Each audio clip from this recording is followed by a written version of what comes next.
ভাই ভাই দাঁড়াও। কিরে শান্ত, তুই নোংরা জামা কাপড় বই আমার শ্বশুর বাড়িতে চুস্কে লিখিয়া।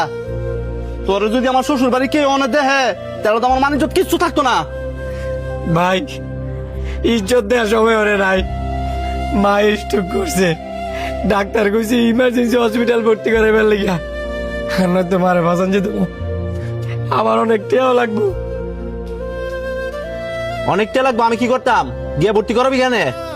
ভাই তোমার দুইটা বাহাদুরি, তুমি আমার কিছু টেয়াইলো আল্লাহ দেও, আমি কামাই করিয়া তোমার সব টিয়া পরিশোধ করে দিব।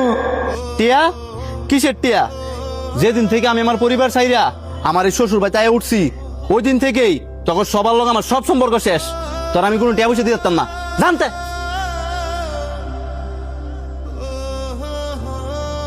তোর তো সাহস কম না রে, তুই 2 দিন পরে পরে আজ দুলাভাইয়ের কাছ থেকে টিয়া নিতি।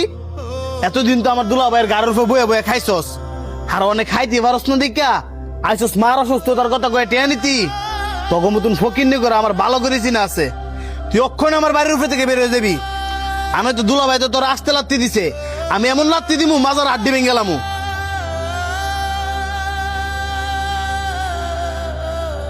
ভাই জানি না হয় বাইরের মানুষ, তুমি তো আমার নিজের আপন মার ওয়েডের ভাই।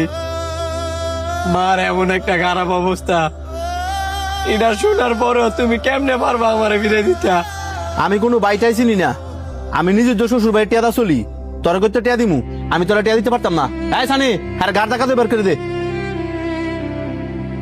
ভাই আল্লাহর দয়া লাগে, তুমি আমার ফিরে দিও না। আরে তুই কি বুঝছ না নি, জানতে যা। ভাই মা কিন্তু আমার একারা ছিল না,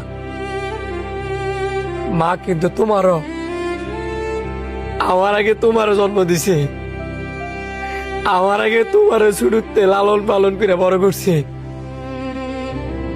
আর আজকে কিনা তুমি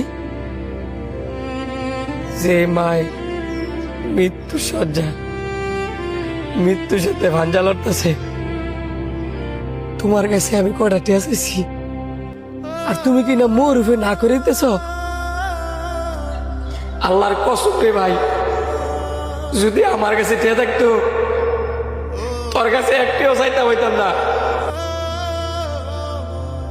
তুই টাকার নেশায় ফইরা অন্ধ হয়েছিস, জীবনে কোটি কোটি টিয়া ইনকাম করতে পারবি,